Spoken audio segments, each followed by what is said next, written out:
poin aja. Tapi kemudian yang muncul di pertanyaan publik adalah begini Bang Said. Kenapa kalau memang ada yang sudah tidak sejalan dengan visi misi presiden, ya sudah, presiden punya hak prerogatif. Kenapa nggak ganti saja orangnya? Atau jangan-jangan orang-orang ini juga presiden maunya ya lu kerja sesuai dengan arahan gua, atau jangan-jangan nanti gua ganti, atau ini hanya nunggu timing? Ya saya bilang problem kita itu kan saya selalu menyatakan Pak Prabowo tuh otaknya Rambo, hatinya Rinto. Ya, itu. Dan ada prinsip kerjanya adalah persatuan. Itu berat banget. Jadi saya justru kasih Pak Prabowo nih karena konfliknya itu konflik dalam dirinya. Konflik dalam dirinya antara otak, hati, dan keinginan. Itu. Nah, sehingga saya menyatakan ke publik, selama cita-citanya oke, itu kita dukung. Ya. Kita dukung. Dan saya melihat sih rakyat semakin paham kok, karena memang dia, beginilah, akumulasi kesalahan pengelolaan negara selama ini itu sudah lama. Dan Pak Prabowo kelihatannya, terutama di ekonomi, dia mau melakukan pembenahan itu. Dan ini adalah sangat krusial karena pasti menimbulkan musuh oligarki yang sudah menguasai semua. Partai politik sudah dibeli, aparat hukum sudah dibeli, bupati, kepala desa sampai ini sudah dibeli semua. Prabowo masang badan, kita berhadapan. Dan saya lihat ada pergeseran rakyat ke Prabowo mendukung. Dan sebenarnya rakyat mendukung dia, dan saya pikir nah ini akan menunjukkan kekuatan untuk mengakhiri penyimpangan pengelolaan negara. Dan ini sebuah tantangan berat karena kalau tadi Bang Said mengatakan akumulasi yang sudah cukup lama, cukup panjang. Iya. Dan itulah Pak Prabowo kan menyatakan jangan memikirkan saya 2 periode kalau saya gagal. Jadi memang menurut saya ada pertarungan yang sangat besar. Kan berkali-kali menyatakan jangan bicara 2 periode kalau saya gagal. Artinya itulah kemudian strategi-strategi yang dimunculkan. Misal kalau tadi Bang Said berasumsi statementnya Menhan Syafri Samsudin itu memang ada yang memerintahkan untuk menyampaikan itu, sehingga strategi ini bagian dari strategi, ini cara saya untuk membasminya. Nah saya menyatakan begini, sepertinya Pak Prabowo itu kan istilah saya selalu memakan bubur panas dari pinggir, tapi menyuruh anak buahnya memakan bubur panas dari tengah. Purbaya disuruh makan bubur panas di tengah itu, bea cukai, pajak itu dari tengah. Ya. Pak Syafri Samsudin dari oligarki masuk Marwali itu bubur panas, paling panas tuh. Dan mulai langsung tengah, konferensi pers di bandara menyatakan adalah negara-negara itu betul-betul bubur panas tengah. Gitu ya kan? Ya, nah, betul. Jadi saya melihat Pak Prabowo sudah menyuruh anak buahnya, aku makan bubur panas dari pinggir ya, kau makan di tengah. Aku lindungi kalian. Jadi kalau tengahnya sudah dibersihkan, pinggirnya sebagai pelindung gitu ya. Itu saya bilang berpendapat. Mungkin juga strategi Pak Prabowo, daripada saya menertibkan kecil-kecil banyak, mending langsung masuk ke pusatnya lah. Karena kalau di Indonesia, kalau kan begini, pemain tertinggi di tambang itu ada di Marwali dan Wadebai. Pemain tertinggi. Oke, Bang, ini saya info nih. Soal kepemilikan saham ya. Di PT IMIP ini dimiliki oleh mayoritas Shanghai Descent Investment yang dimiliki oleh Xingchen Holding Group, salah satu perusahaan terbesar di China. Pemilik PT IMIP lainnya pemegang saham adalah perusahaan lokal PT Sulawesi Mining Investment. Kita juga belum tahu nih siapa saja orang-orangnya. 25%. Dan kalau Descent ini punya 49,69%. Kemudian PT Bintang 8 Investama dengan porsi 25,31%. Kita juga udah ada tersebar beberapa pemegang saham dari Bintang Bintang ini. Bila ditelusuri lebih jauh, saham perusahaan lokal PT Bintang 8 Investama juga masih terafiliasi dengan perusahaan China. Kemudian ada catatan terkait dengan Wadebai. Wadebai pun juga sama dimiliki investasinya oleh Tencent Group di Indonesia. Jadi perusahaan yang sama ini di Wadebai, karena cara dan gaya pengelolaannya juga mirip ya. Dia melakukan benteng gitu, tertutup dan tidak boleh ada orang bisa masuk. Jadi selain mengembangkan kawasan industri di Morowali melalui IMIP, grup ini juga membangun fasilitas smelter nikel serupa di Halmahera yang berada di bawah naungan Indonesia Wadebei Industrial Park. Jadi semuanya satu. Saya pikir tadinya park itu cuma taman untuk bunga-bunga. Ternyata ada park itu ada taman yang isinya nikel, gitu, dan lain-lain. Jadi memang gaya caranya memang sama ya modelnya. Iya. Jadi saya pikir begini, kalau Pak Prabowo tegas itu, pasti juga perusahaan Cina mau menyesuaikan dong. Ya. Ya, jangan ada pemungut rente di dana. Karena begini, saya ketemu mereka juga yang profesional itu. Dia bilang, kami juga capek di peres penghubung-penghubung ini. Penghubung-penghubung ini menghabisi. Dia bilang begini, bisa nggak saya bilang, kalau Anda bisa menaikkan nggak pendapatan negara 30%? Bisa. Tanpa menaikkan pajak, tanpa. Apa? Bantu kami berhenti di peres. Jadi itu sebenarnya. Sebenarnya mereka mau ya Mereka kalau berbisnis dengan cara yang biasa aja. Dengan biasa saja. Cuma dia tahu pada saat itu kan kalau nggak lewat menteri yang maha kuasa nggak bisa lewat.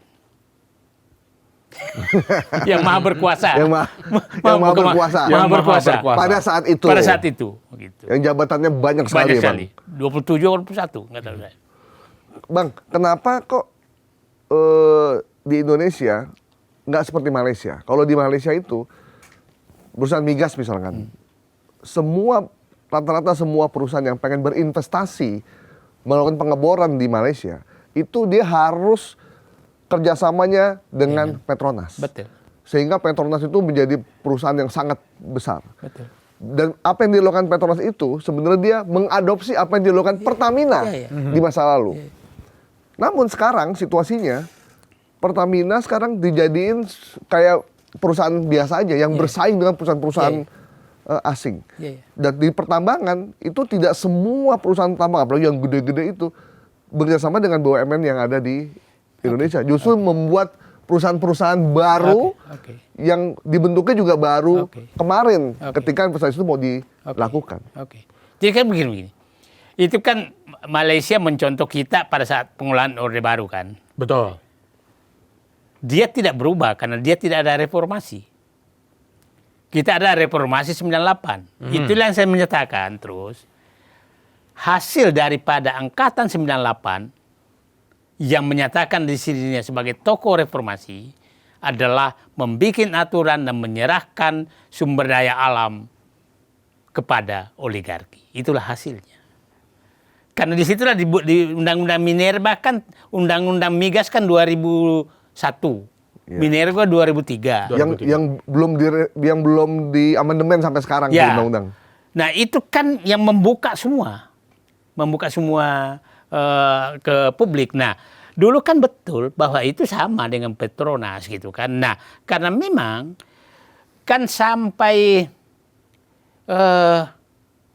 yang paling anti BUMN itu kan menurut saya adalah Jokowi. Paling anti BUMN. Ya kan, maksudnya udahlah kasih aja. Coba aja bandingkan. Kenapa sih bangun smelter, kenapa bukan PT Antam? Antam itu kan sejak zaman Belanda adanya, gitu kan. Kenapa timah yang jelas dari zaman Belanda dikasih ke swasta masuk? Dan di belakangnya bintang-bintang juga. Nah, jadi saya melihat sekarang, ya ini rusaknya semua pada saat reformasi. Ingat nggak waktu ini? Itu semua namanya tambang batu bara itu kan miliknya miliknya PTBA dulu. PTBA. Ya. Nah, 2021 itu berlaku Undang-Undang Minerba bahwa semua tambang itu harus kembali ke negara 2001 yang berubah jadi IUP dan dikembalikan ke Nah, 2020 diamandemen lah Undang-Undang Minerba. Iya. Nah, jadi mohon maaf, yang merusak negara ini, ya mohon maaf, itulah politisi. Politisi yang merusak. Jadi makanya kalau dengar sekarang DPR itu diam, ya memang pelakunya mereka. Dan perubahan undang-undang itu tidak gratis dong. Iyalah.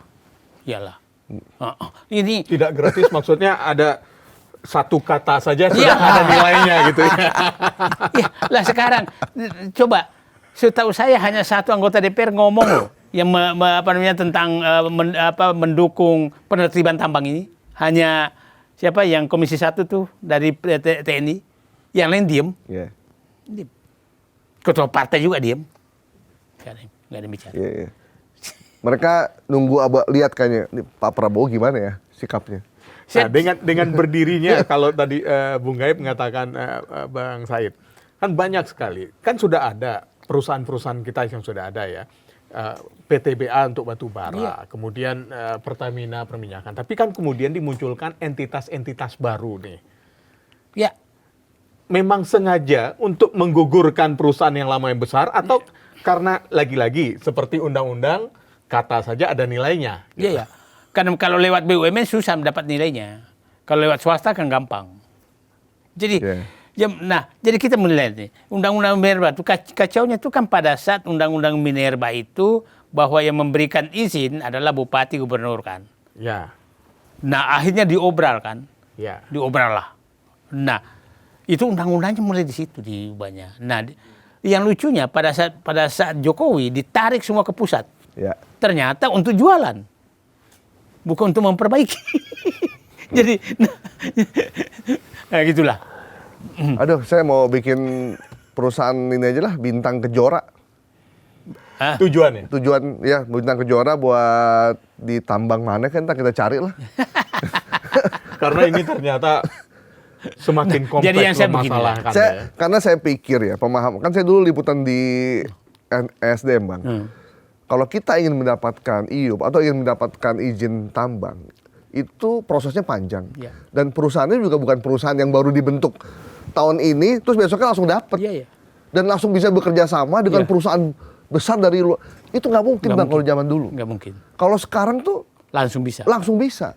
Gitu. Karena dan yang membuat perusahaan itu ya orang-orang yang di dalam pemerintahan sendiri yang dia tahu kebijakannya. Oh, ini kayaknya kita punya kebijakan mau bikin ini nih, nikel. Lu bikin perusahaan dah. Iya. Kayaknya begitu nih Bang gayanya. Karena diisi, kan begini nih. Coba ya, dari 4 orang tadi itu, yang menterinya saya bilang bisa memberantas ekonomi, itu nggak ada dari parpol. Sapri, Amran, Purbaya, Rosan.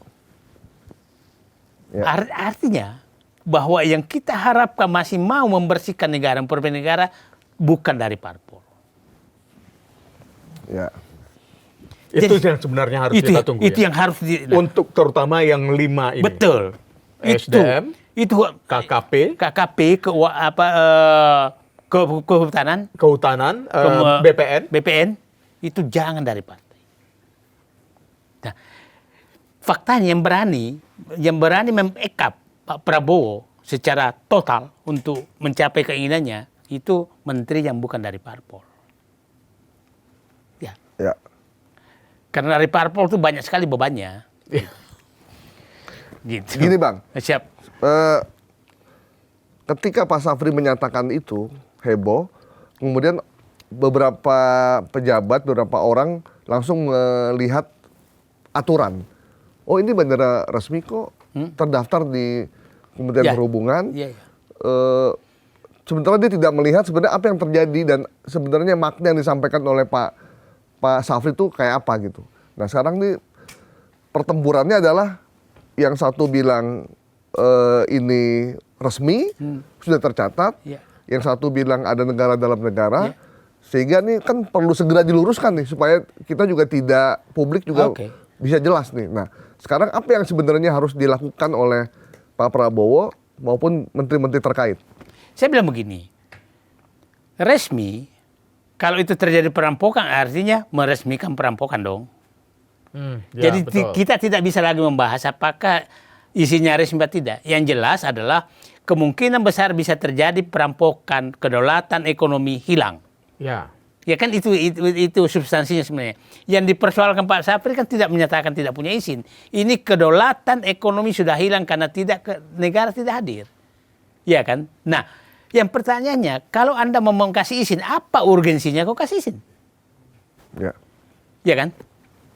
Sementara kedaulatan ekonomi Anda jual. Faktanya tadi keputusan Menteri Perhubungan, ujuk-ujuk muncul menjadi bandara internasional bulan Agustus. Ya. Ujuk-ujuk dicabut di bulan Oktober. Artinya ada sesuatu permainan yang terjadi di sini gitu loh. Nah, jadi maksud saya bukan lagi saatnya membahas ini apakah legal apa tidak legal. Intinya adalah apakah kedaulatan ekonomi negara hilang di Marwali. Lepaskan, ada izin apa tidak ada izin. Oke. Kita mau dikit soal update terkait dengan banjir di Sumatera. Bang, banjir di Sumatera ini, terutama di Tapanuli Tengah, itu disinyalir bukan cuma sekadar karena curah hujan yang tinggi. Bukan. Karena banyak video viral, kayu gelondongan yang besar-besar yang udah dipotong itu masuk ke rumah warga. Dan jumlahnya tuh ribuan. Ya. Artinya sudah tambang tidak mendapatkan manfaat buat masyarakat sekitar. Ya. Hutan mereka dibabat untuk industri, tapi bencananya rakyat yang menderita. Ya, saya pikir ini Allah sudah ingin menyampaikan bahwa Pak Prabowo betul Anda jalan. Itu secara ekonomik itu. Secara ekonomik yang bekerja, hutan lindung pun diembat gitu kan. Saya kasih contoh aja.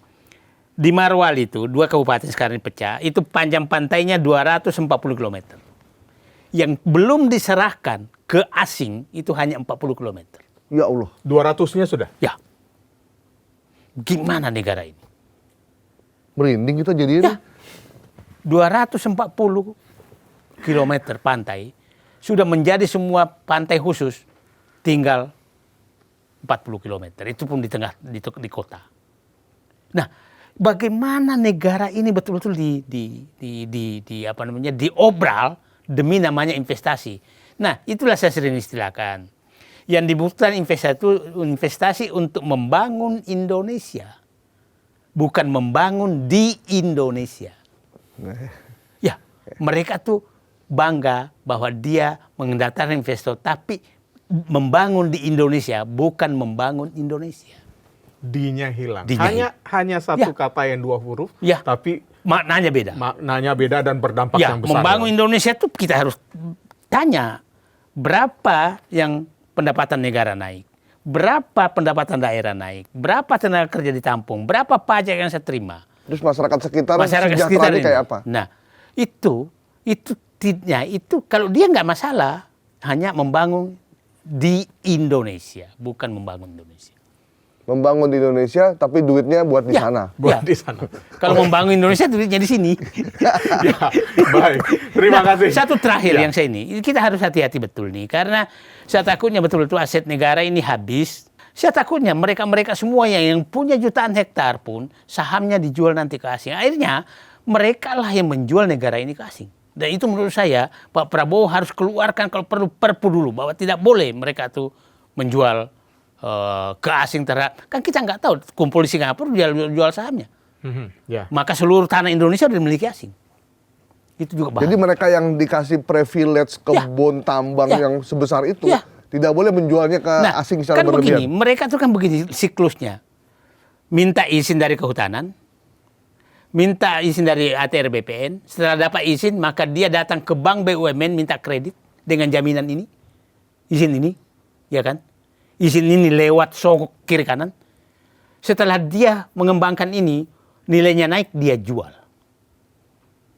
Dan dulu yang kita kasih adalah orang Indonesia. Sekarang pindah. Itu yang paling bahaya. Ya. Baik kalau gitu. Terima kasih Bang saya telah hadir di To The Point aja. Ternyata Sobat Cindo, permasalahan yang di Morowali ini bukan hanya sekedar penerbangan semata. Ya. Namun soal penguasaan sumber daya negara. Ya. Disinilah agar kedaulatan negara tidak lagi kandas, publik menanti langkah apa yang akan dilakukan oleh pemerintah untuk mewujudkan cita-cita Presiden Prabowo memberantas serakah nomi. Saya Ika Kesuma. Saya Gaib Marto Sigit. Kita jumpa lagi di To The Point aja berikutnya. Sampai jumpa. Terima kasih.